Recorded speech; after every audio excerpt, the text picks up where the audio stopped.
என்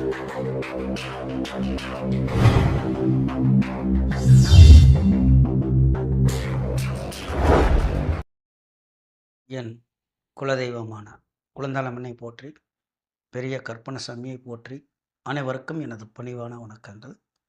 வணக்கம். சென்ற வீடியோவில் வந்து ஜோதிடர் எப்படி இருக்கணும், ஜோதிடருக்கு தகுதி என்னான்னு போட்டிருந்தோம். எல்லாம் பார்த்துருப்பீங்க. இப்போ வேத ஜோதிடம். இது என்ன வேத ஜோதிடம் புதுசாக இருக்குது அப்படின்னா, வேத மந்திரம் அதிலிருந்து எடுக்கப்பட்டது வேத ஜோதிடம். அப்போ அந்த வேத மந்திர பாடத்தில் எல்லாமே வரும். அது பிறகு நான் அதுக்கு சொல்கிறேன். ஒரு 16 வகையாக பிரிச்சிருப்பாங்க. அதில் இருந்து நம்ம வேத ஜோதிடத்துக்கு ஒரு 5 வகையாக. அப்போ பஞ்சாங்கம் முதல்ல தெரிஞ்சிருக்கணும். பஞ்சாங்கம்னா 5 வகை. அது பிரிக்கப்பட்டிருக்கிறது. அப்போ என்னங்க பஞ்சாங்கம்னா 5 வகை, நீங்கள் 16 வகைன்னு எடுக்கக்கூடாது. அது வந்து வேத மந்திரம் ஓதக்கூடியவர்களுக்கு இந்த 16 வகையான அது தெரிஞ்சிருக்கணும். அது வந்து சங்கல்பம், இந்த திருமணத்துக்கு போகிறவங்க, இந்த கோயிலில் சங்கல்பம்னு சொல்லுவாங்க. அது பண்ணுறவங்க, யாகம் வளர்க்குறவங்க, சில கர்ம காரியங்கள் எல்லாத்துக்கும் இந்த திதி கொடுக்க போகிறவங்க, அந்த மாதிரி இருக்கிறதுக்கெலாம் அந்த பஞ்சாங்கத்தில் வந்து எல்லாம் தெரிஞ்சிருக்கணும். இந்த மாதிரி விஷயங்கள் இருக்குது. அப்புறம் நமக்கு இந்த ஜோதிடத்துக்கு வேணும்னா முதல்ல பஞ்சாங்கத்தை தெரிஞ்சிருக்கணும். இதில் சில பேர்த்துக்கு வந்து நிறைய வந்து டவுட், அதாவது சந்தேகங்கள் இருக்குது. எந்த பஞ்சாங்கம் சரி? பாக்கியத்தில் பார்க்கலாமா, திருக்கணத்தில் பார்க்கலாமா, இல்லை பஞ்சாங்கம் நிறையா இருக்குது, சில வித்தியாசங்கள் வருது. இதெல்லாம் அப்படின்னா இதில் நம்ம ஒன்றும் சரி தவறுக்கு போக முடியாது. இன்றைய காலத்தில் வந்து எல்லோரும் இப்போ செல்ஃபோன் வச்சுருக்காங்க, ஆன்லைனில் வந்து பார்க்குறாங்க. இங்கே நெட்டில் போனாக்கும் திருக்கணிதம் தான் வருது. நம்ம எது வருதோ, நமக்கு எது ஈஸியாக இருக்கோ அதை பார்ப்போம். காஞ்சி பெரியவர் அவர் வந்து இந்த மாதிரி ஒரு பஞ்சாயத்தை அவர் காலத்தில் அப்படிங்கும்போது அவர் என்ன சொல்லியிருக்காரு அப்படின்னா, திருப்பும்போது வாக்கிய பஞ்சாங்கம்லாம் இந்த வேத மந்திரத்துக்கு எடுத்துக்கலாம். கோயிலுக்கு இந்த மந்திரம் ஓதுறவங்களுக்கெல்லாம் வாக்கிய பஞ்சாங்கமும், ஜோதிடம் பார்க்கிறவர்கள், மனிதருக்கு ஜோதிடம் பார்க்கிறவர்கள் திருக்கணித முறைப்படின்னு சொல்லலாம், சரியாக வரும் அப்படின்னு பகவான் சொல்லியிருக்காரு காஞ்சி பெரியவர். அது வாக்கியத்தில் பார்க்குறவங்களும் அது அவங்க திறமை, அது அவங்கள நம்ம குறை சொல்கிறதுக்குல அவங்களும் பார்க்குறாங்க. அது ஜோதிடம் வருது. நான் பார்க்குறது திருக்கணித முறைப்படி இப்போ ஜோதிடம் பார்த்துக்கிட்டு இருக்கேன். நான் அதன்படி தான் வந்து நான் வந்து பலன் சொல்லிக்கிட்டு இருக்கேன். இப்போ நமக்கு வந்து அடிப்படையிலேருந்து போகணும். எந்த ஒரு காரியம் தொடங்குவதற்கும் முன்னாடி குரு தியானம் வேணும். குருவை மதிக்கணும். நம்ம மானசீகமான குருக்கள் எத்தனை பேர் இருப்பாங்க, அதே மாதிரி நேரடி குருவுகள் இருக்காங்க. எந்த தொழில், இப்போ ஒருத்தர்கிட்ட போய் எதை பற்றினாலும் ஒன்று தெரிஞ்சிருக்கலாம், சாதுவாக பேசிக்கிட்டு இருப்பான், அவர் மூலியமாக நிறையா தெரிஞ்சிருக்கலாம், நமக்கு அறிவுரைகள் நிறையா சொல்லியிருப்பாங்க. இந்த மாதிரி குருக்கள் நிறையா இருக்கலாம். அவங்கெல்லாம் நினச்சி நம்ம முதல்ல வந்து ஒரு தியானம் செய்யணும். அதான் முறை. அப்போ அதுக்கு குரு தியானம், இப்போ பரம்பொருளான குரு பகவான் தட்சிணாமூர்த்தி அப்படி எடுத்துக்கலாம். இந்த தட்சிணாமூர்த்தி யாருனாக்கும் சிவன் தான். உடனே நீ சிவனை சொல்ல பிரம்மன் இல்லையா அப்படின்னா, எல்லா தெய்வங்களும் நாங்கள் எல்லாத்தையும் சொல்லிட்டோம். யாராக இருந்தாலும் அவங்க நமக்கு குருவே. அப்போ குரு தியானம் எந்த ஒரு தொழில், இப்போ நம்ம ஒரு மந்திரம் எது தொடங்கணும்னு கணபதி ஹோமம் பண்ணுறோம்ல, கணபதிக்கு பூஜை பண்ணுற மாதிரி நம்ம இந்த மாதிரி பாடங்கள் கற்றுக்கொள்ளும் பொழுது, அதை பற்றி படிக்கும் பொழுது நமக்கு முதல்ல குரு தியானம் வேணும். அப்போ எல்லா வீடியோவிலும் போட்டு நீங்கள் அறுப்பீங்களா அப்படின்னு கேட்டக்கூடாது. சில பேர் அப்படித்தான். ஆனால் இந்த ஃபஸ்ட்டு முதல்ல ஜோதிட பாடம் எடுக்கிறதுனால முதல்ல குரு தியானம், அதோடைய மந்திரங்கள் சொல்லணும். அப்போ அதில் முறையா அப்படின்னா சட்டையெல்லாம் கழட்டிட்டு இப்படி ரிஷப முத்திரம், அதாவது சுண்டு விரலும் ஆள்காட்டி விரலும் இப்படி வச்சு மற்ற 3 விரல் இப்படி மடக்கி இது ரெண்டையும் சேர்த்து இப்படி தலையில் வச்சு தான் சொல்லுவாங்க. நம்ம சட்டையை போட்டிருக்கோம், நீங்கள் பார்க்குறவங்கெல்லாம். ஆகையினால சும்மா இப்படி நான் சொல்கிறேன், அதை நீங்கள் கேட்டுக்குங்க. அது உங்களுக்கு வேணும்னா அது பார்த்துக்குங்க. இப்போ ஃபஸ்ட்டு வந்துடுவோம். முதல்ல குரு தியானம் பண்ணுவோம். ஓம் ஸ்ரீ குருப்யோ நமः. ஹரிஹி ஓம். ஓம் குரு பிரம்மா குரு விஷ்ணு குரு தேவோ மகேஸ்வர குரு சாட்சா பரபிரம்மா தஸ்மை குருவே நமः. குருவே சர்வலோகானம் விசஸ்ஸே பவரோகிணம் நிதசே சர்வ விஜானம் ஸ்ரீ தக்ஷணாமூர்த்தியே நமः.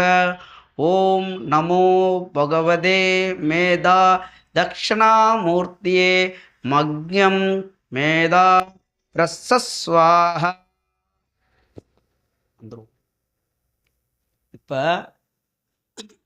இதில் முதல்ல இந்த அனைவரும் தெரிந்து கொள்ளணும். அதில் ஸ்க்ரீனில் நல்லா தெளிவாக வந்துடும். இப்போ இதை பார்க்குறேன், இதை உங்களுக்கு காமிக்கிறேன். இந்த மாதிரி நமக்கு ஸ்க்ரீனில் போட்டுடலாம். இதில் என்ன அப்படின்னா ஒரு 16 வகை தெரிந்துக்கலாம். பஞ்சாங்கத்தில் இருக்கக்கூடியதான். பஞ்சாங்கத்திலையும் சில பஞ்சாங்கத்தில் இல்லாததும் வரும். இதெல்லாம் அப்போ ஜோதிடர்கள் தெரிஞ்சுக்கலாம் அப்படின்னா தெரிஞ்சுக்கிறது நன்மை. இப்போ அந்தளவுக்கு அதில் போக மாட்டேன். நம்ம பலனை சொல்கிறதுக்கு தேவையானது வந்துடலாம். இப்போ பார்ப்போம் என்னென்னா, தமிழ் வருடங்கள் 60 வருடம் இருக்குது. அது உதாரணம் சொல்லணும்னா இந்த பிரபா வருடம், விபவா வருடம் இப்படி வந்துக்கிட்டே இருக்கும். இப்போ இதே மாதிரி அதில் தொடங்கி நமக்கு அக்ஷயா வருடம்னு முடியும். வேறு ஒன்றும் இல்லை. இப்போ என்னன்னாக்கா நம்ம பார்ப்போம். நம்ம பார்க்கும்போது இந்த விகாரி வருடம், சர்வாரி வருடம், பிளவா வருடம், சுபக்கிருது வருடம், சோபக்கிருது வருடம், இப்போ நமக்கு குரோதி வருடம், இப்போ குரோதி இந்த மாதிரிலாம் போட்டிருப்பாங்க தமிழ் வருடத்துக்கு. இது என்னடா நமக்கு ஒன்றுமே புரியலையே அப்படிங்குவோம். தமிழ் வருடம் 60 வருடத்துக்கு ஒரு சுற்று திருப்பி வரும். இப்போ எப்படி நட்சத்திரம் இப்போ அஸ்வினி முதல் ரேவதி வரைக்கும் ஒரு 27 நட்சத்திரம் ஒரு முடிஞ்சிட்டு திருப்பி அஸ்வினி முதல் வருதோ நம்ம தொடங்குறோம்ல, அதே மாதிரி வருடங்கள் ஒரு வருடம் அதுக்கு ஒரு கல்பம் அப்படி இப்படின்னு வருது. அது அப்புறமா பார்ப்போம். அதே மாதிரி அயனங்கள் 2 அதெல்லாம் அந்தந்தது சொல்லும்போது அதுக்கு தேவைன்னா நீங்கள் கமெண்டில் போடுங்க. அயனங்கள்லாம் தெரிஞ்சுக்கலாம்னா நம்ம அதை பற்றி விரிவாக பார்ப்போம். அயனங்கள் 2 இருக்குது. தமிழ் வருடங்கள் 60, அயனங்கள் 2, ருதுக்கள் 6, மாதங்கள் 12. அது உங்களுக்கு எல்லாத்துக்குமே தெரியும். பக்ஷங்கள் 2. இந்த பக்ஷங்கள்னால் அது 2 அது வர்றோம். அது எல்லாத்துக்கும் எடுத்துக்கலாம். திதிகள் 15, வாசரங்கள் அப்படின்னா நாள் திங்கள் அது ஒரு 7, நட்சத்திரங்கள் 27, கிரகங்கள் 9, ராசிகள் மற்றும் ராசி அதிபதிகள் 12ன்னு அதில் போட்டிருக்கு. அதிபதிகள் 9 தான். சரிங்களா? 9ன்னு கூட ஆமாம், ராகுக்கதுலாம் இருக்குல்ல. ராசிக்கு அதிபதிகள் அதில் 7 கிரகங்கள் தான் ராசிக்கு அதிபதியே. ராகுக்கதுகள் எங்கே நிற்கிறாங்களோ அதான் 9 நவக்கிரகங்கள் 9. ஆனால் ராசிக்கு அதிபதிகள் எத்தனை பேர்னு கேட்டிங்கனாக்கா 7 பேர் தான். சரிங்களா? அது விரிவாக பார்ப்போம். நவக்கிரகங்கள் 9, நவரத்தினங்கள் நவக்கிரகங்கள் 9, நவரத்தினங்கள் 9, பூதங்கள் 5, மகா பாதகங்கள் 5, பேருக்கள் 16. இந்த 16ம் பெற்றும் வாழ்வார்கள் அப்படின்னு சொல்லுவாங்கள்ல, அந்த மாதிரி. புராணங்கள் 18, இதிகாசங்கள் 3 இதில் போட்டிருக்கு. இது ஒவ்வொன்றும் விரிவாக பார்க்கணும் அப்படின்னா இதே 2-3 வீடியோ போயிடும். நமக்கு ஜோதிட பாடங்கள் தெரியணும். இப்போ நம்ம வேத ஜோதிடத்தில் உள்ளே இறங்கிட்டோம். இப்போ அடிப்படையாக நம்ம என்னன்னா பஞ்சாங்க பார்க்க தெரிஞ்சுக்கொள்ளணும்.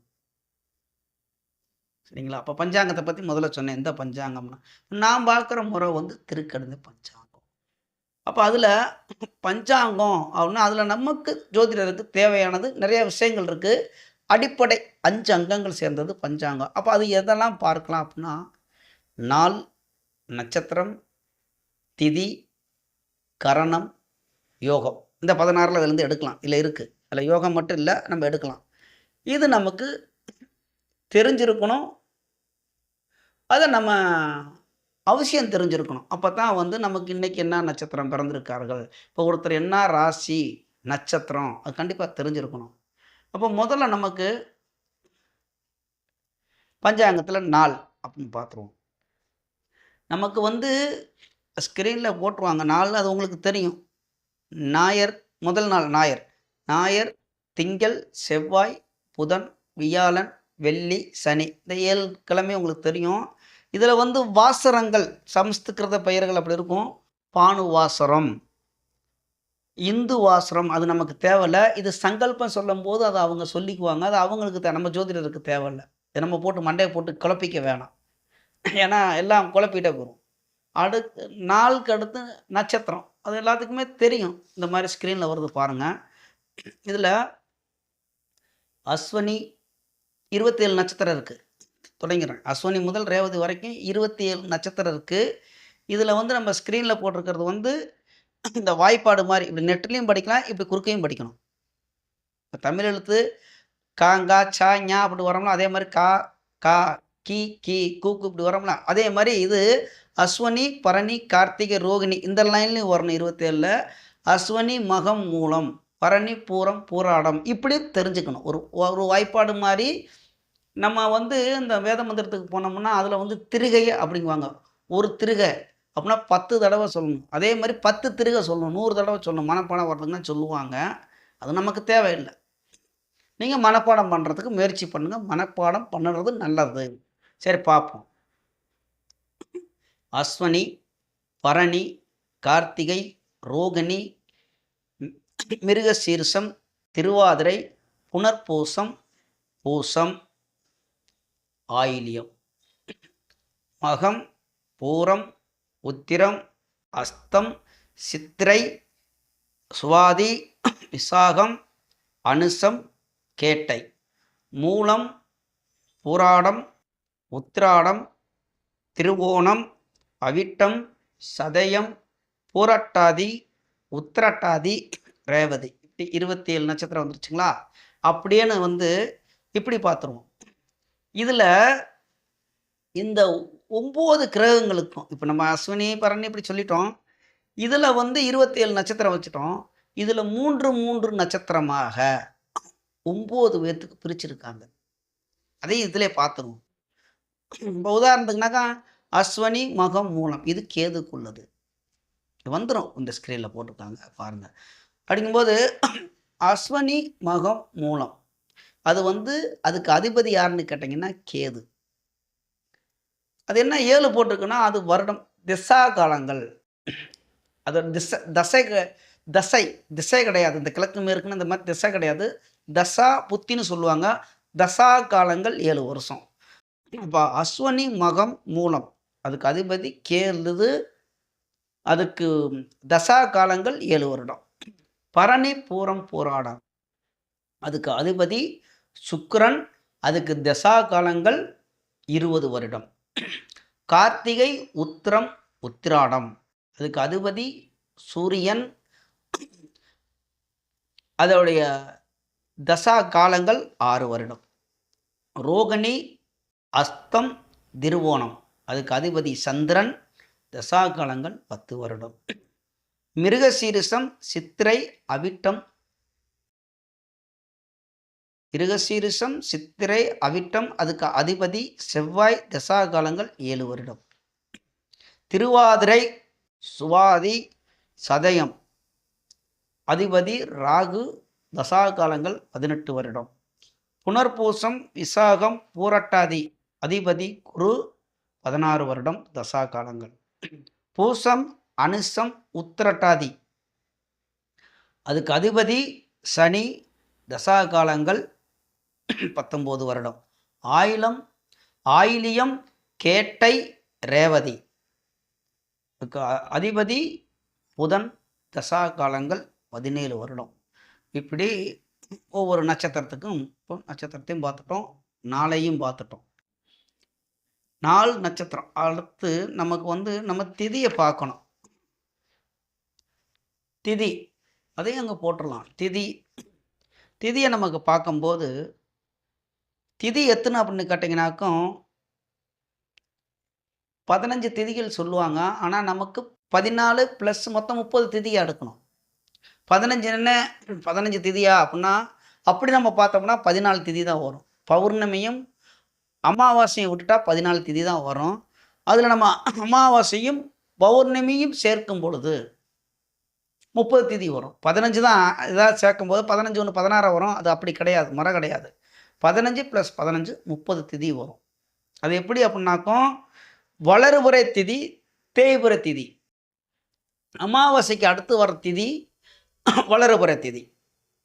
பௌர்ணமிக்கு அடுத்து வர திதி தேய்பிறை திதி. இப்போ பார்த்துடலாங்களா? ஃபஸ்ட்டு நமக்கு வளர்பிறையை பார்ப்போம். வளர்பிறைனா அமாவாசைக்கு அடுத்து பிரதமை, துவிதியை, திருதியை, சதுர்த்தி, பஞ்சமி, சஷ்டி, சப்தமி, அஷ்டமி, நவமி, தசமி, ஏகாதசி, துவாதசி, திரியோதசி, சதுர்தசி, அப்படியே வளர்பிறை. பௌர்ணமி வந்துருச்சு. இதே மாதிரி பௌர்ணமிக்கு அடுத்து பிரதமை, துவிதியை, திருதியை, சதுர்த்தி, பஞ்சமி, சஷ்டி, சப்தமி, அஷ்டமி, நவமி, தசமி, ஏகாதசி, துவாதசி, திரியோதசி, சதுர்தசி, அமாவாசை. இப்போ 30 வந்துருச்சுங்களா? ஸ்க்ரீனில் அதெல்லாம் போடுவாங்க. அந்த திதிங்கும்போது அங்கங்கே வருது. நீங்கள் கவனிச்சுக்குங்க, பார்த்துக்குங்க. இது நம்ம தெரிஞ்சாச்சு. அப்போ நாள், நட்சத்திரம், திதி சொல்லிட்டேன்னா அதுக்கப்புறமா நமக்கு 3 வந்துருச்சு. திதிக்கு அப்புறமா கரணம். இந்த கரணம் அப்படின்னாக்க திதியில் பாதி வந்துடும். அப்படி 15 வருது, இது என்னங்க 11 கரணம் வருதுல்ல அப்படின்னா கேட்கக்கூடாது. 11 கரணங்கள் இருக்குது. அது என்ன? அது இந்த பாடத்தில் இதைத்தான் சொல்லியிருக்கேன். அதுக்கு இந்த அதே தேவதைகள் கொடுத்துருப்பாங்க. அது வேணால் அப்புறமா பார்ப்போம். இல்லாட்டி நீண்டுக்கிட்டு போவோம் வீடியோ. இதில் நம்ம தெரிஞ்சுக்கணும். அது அப்புறமா பார்ப்போம். சரிங்களா? அதுக்கு அதி தேவதைலாம் அப்புறமா பார்ப்போம். இப்போ கரணம் 11 அதையும் பார்த்துடலாங்களா? பவம், பாலவம், கௌலவம், தைத்தூலம், கரசை, வனிசை, பத்திரை, சகுனி, சதுர்பாதம், நாகவம், கிம்ஸ்துக்கணம். இப்படி 11 கரணங்கள் இருக்குது. இப்போ உதாரணத்துக்கு அதி தேவதைகள் இருக்குது. இப்போ பவம் அப்படின்னா அதுக்கு அதி தேவதை என்னென்னா இந்திரன். பாலவம் அதுக்கு அதி தேவதைன்னா பிரம்மா. இப்படி ஒவ்வொன்றுக்கும் வந்துக்கிட்டே இருக்கும். அதே மாதிரி தேய்பிறை திதிக்கு ஒரு வளர்பிறை திதிக்கு அப்படிங்கும்போது துர்க்கை அம்மா வந்துடும். எதுக்கு? பிரதமைக்கு. அதே மாதிரி தேய்பிறை பிரதமை திதிக்கு குபேரன் வந்துடும். அப்போ இது இதெல்லாம் தனித்தனியாக எடுக்கலாம். அதுக்கு அதிபதி நீங்கள் கமெண்டில் போடுங்க. அந்த அதி தேவதைகளை பற்றி போடுங்க. அப்படின்னா அது பிறகு பார்ப்போம். இல்லாட்டி வீடியோ நின்றுக்கிட்டே போகும். இன்னும் நிறையா இருக்குது. அடிப்படையில் இப்படி அறுத்தம்னா நீங்கள் என்னை திட்டுவீங்க. அறுக்க வேணாம், ஏன் ஃபஸ்ட்டு பாடத்தை சொல்லுங்கன்னு. இப்போ திதியை பாட்டாச்சு, கரணத்தை பாட்டாச்சு, நட்சத்திரத்தையும் நம்ம பார்த்துட்டோம் முதல்ல. இப்போ அடுத்து நம்ம பார்க்க வேண்டியது யோகத்தை பார்க்கணும். நாளை பார்த்தாச்சு, நட்சத்திரத்தை பார்த்தாச்சு, திதி கரணத்தை பார்த்தாச்சு. அடுத்தது லாஸ்ட் நமக்கு யோகத்தை பார்க்கணும். யோகம் 27.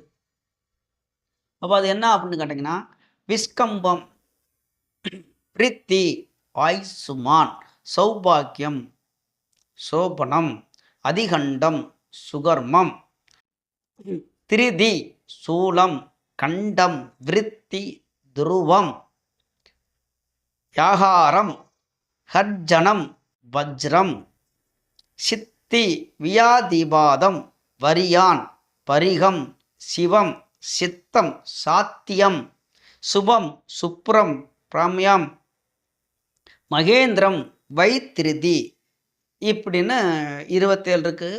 அதுக்கும் அதிதேவதை இருக்குது. உதாரணத்துக்கு விஸ்கம்பம் அப்படின்னு எடுத்துக்கிட்டிங்கன்னா அதுக்கு யமன். பிரித்தி யோகங்கள், பிரித்தி யோகம் அப்படின்னா அதில் பிறந்திருக்காரு. அதுக்கு அதிதேவதை என்னன்னா விஷ்ணு. அது எதுக்கு வேணும் அப்படிங்கும்போது நம்ம எப்போ இதை பார்க்கணும் அப்படின்னா கண்டினியூவாக பாடம் வரும்போது வரும். சரிங்களா? இப்போ இந்த 5 விஷயங்களும் பஞ்சாங்கத்தில் நம்ம பார்த்து தெரிஞ்சுக்கிடணும். இது பஞ்சாங்கம் கண்டிப்பாக தெரியணும். இது மனப்பாடமாக இருக்கணும். இப்போ நீங்கள் மனப்பாடமாக சொல்லுவீங்கன்னா நமக்கு சிலப்போ மனப்பாடம் வராதவங்களுக்கு இருக்கலாம், ஆனால் தெரிஞ்சுக்கலாம். அது இந்த மாதிரி எடுத்து வச்சு முயற்சி பண்ணுங்க மனப்பாடம் வர்றதுக்கு. அடுத்தபடி இதெல்லாம் தெரிஞ்ச உடனே அதுக்கு அடுத்து தான் ராசி கட்டங்கள் எத்தனை, 12 ராசி கட்டங்கள் இருக்குது. ராசியை தெரிஞ்சுக்கணும், ராசிக்கள் அதிபதியை தெரிஞ்சுக்கலாம். அந்தந்த ராசிக்கு அதிபதிகள் எங்கு உச்சமாகிறார்கள், மூல திரிகோணம் தெரிஞ்சுக்கலாம், ஆட்சி, உச்சம் இப்படி நிறைய விஷயங்கள் இருக்கு. அது ஒவ்வொன்றாக போவோம். இப்ப எடுத்த உடனே டக்குன்னு 1ஆம் பாதம், 2ஆம் பாதம் இது இங்க இருந்தால் அப்படி, அப்படின்னு அவசரப்பட்டீங்கன்னா, இந்த முதல்ல ஜோதிடம் அடிப்படை ஜோதிடம் கத்துக்கொண்டு தான் அடுத்தபடிக்கு வரணும். இது நீங்க கண்டிப்பாக தெரிஞ்சிருக்கணும். அந்த 16 வகை சொன்னேன் பாருங்க. இந்த வருடங்கள், அயனங்கள், ருதுக்கள். இது வேணும்னா கமாண்ட் பண்ணுங்க. அதுல ஒவ்வொன்னா ஒரு நாளைக்கு தெரிஞ்சுக்கலாம் இடையில இடையில. இந்த இதெல்லாம் இந்த ருதுக்கள், அயனங்கள், வருடங்கள்லாம் இது எதுக்குன்னா சங்கல்பம். அதாவது நம்ம வீட்டில் ஏதாவது திருமணம் பண்ணும் பொழுதோ, இல்லை நம்ம ஒரு பூஜை பண்ணும்போது, உங்கள் பேர், ராசி, உங்கள் நட்சத்திரம் என்ன, உங்கள் கோத்திரம் என்ன, குலம் என்ன, இப்போ இந்த இடத்தில், இந்த அயனத்தில், இந்த நட்சத்திரத்தில், இந்த வருடத்தில் அப்படின்னு அவர் எல்லாமே சமஸ்கிருதத்தில் சொல்லும்போது சொல்லிக்கிட்டு வருவார். அது நம்ம ஜோதிட பாடத்துக்கு தேவையில்லை, இருந்தாலும் தெரிஞ்சுக்கிறது நல்லது. கமெண்ட்ல போடுங்க, அதை பற்றி வேணும்னா அதே நம்ம விரிவாக போடலாம். அதுக்கு நான் ரெடி. சரிங்களா? இப்போ இன்றைய பாடம் இது போதும்னு நினைக்கிறேன். ஏன்னா இந்த 5 பஞ்சாங்கத்தில் மெயினாக நீங்கள் இதை தெரிஞ்சுக்கணும். 5 அங்கத்தையும் பாருங்கள். பஞ்சாங்க இந்த இப்படி நம்ம நிறைய பஞ்சாங்கம் இப்போ நான் பயன்படுத்துறது என்ன அப்படின்னு கேட்டிங்கனாக்கும், வாசன் பஞ்சாங்கம் பார்க்குவேன், சபரி பஞ்சாங்கம், இந்த 108னா வாக்கிய பஞ்சாங்கம். ஏன்னா அது இந்த கோயில் காரியத்துக்கு இதுக்கெல்லாம் இருக்குது வாக்கியம். அதே மாதிரி கண்ணன் பஞ்சாங்கம் அப்படின்னு இருக்குது. அது தஞ்சாவூரில் பிரசுரம் ஆகி அது வருது. இந்த மாதிரி கண்ணன் அவர் கிரி பஞ்சாங்கமா, கிரி கண்ணன் பஞ்சாங்கம்னு வருது. அதில் வாக்கியமும் திருக்கணிதம்லாம் இருக்கும். நமக்கு சில விஷயத்துக்கு வாக்கியத்தில் எடுத்து சொல்லலாம், சிலது திருக்கணித முறைப்படி பார்க்கலாம். இப்போ திருமணங்கள், கோயில் விசேஷம், ஒரு காது குத்து இந்த மாதிரி வைக்கிறாங்கன்னா வாக்கியத்தை பார்த்து நம்ம சொல்லலாம். ஏன்னா அதில் தான் நம்ம அந்த பூஜை சங்கல்பம் பண்ணுறவங்களாம் அவங்க அதை பார்த்து தான் வருவாங்க. நம்ம ஒன்று பார்த்து குடிப்போம், அவர் என்ன இது என்ன அப்படிங்குவாங்க. அதனால் அது ஒன்று. ஏன்னா நம்மள்ட்ட கேட்பாங்கள்ல. இதே மாதிரி நமக்கு நிறைய விஷயங்கள் இருக்குது. சூலம் என்ன என்ன எல்லாத்தையும் நம்ம படிப்படியாக ஒவ்வொன்றாக தெரிஞ்சுக்கொள்ளலாம். சரிங்களா? இன்றைய பாடம் பஞ்சாங்கத்தை பற்றி தெரிஞ்சுக்கிட்டோம். அடுத்த வீடியோவில் நம்ம என்ன போடுவோம் அப்படின்னா, இன்னும் எனக்கு நேரம் கிடைக்கல, அதனால இந்த வீடியோ கொஞ்சம் லேட் ஆயிடுச்சு. அடுத்தடுத்து நான் 2 நாளைக்கு ஒரு எப்படியும் கண்டிப்பாக வீடியோ போட பார்க்குறேன். என்ன வேலை பளு இருந்தாலும் வீடியோ போடலாம். நீங்கள் என்னுடைய வீடியோ பார்க்குறவங்க பொறுமையாக தான் தெரிஞ்சுக்கணும். அவசரப்பட்டீங்கன்னா, அதாவது கிராமத்தில் ஒரு பழமொழி சொல்லுவாங்க, பதறாத காரியம் சிதறாது. அதாவது அவசரப்படாமல் ஒரு காரியம் நம்ம செஞ்சோம்னா அது செய்து முடிச்சிடலாம்.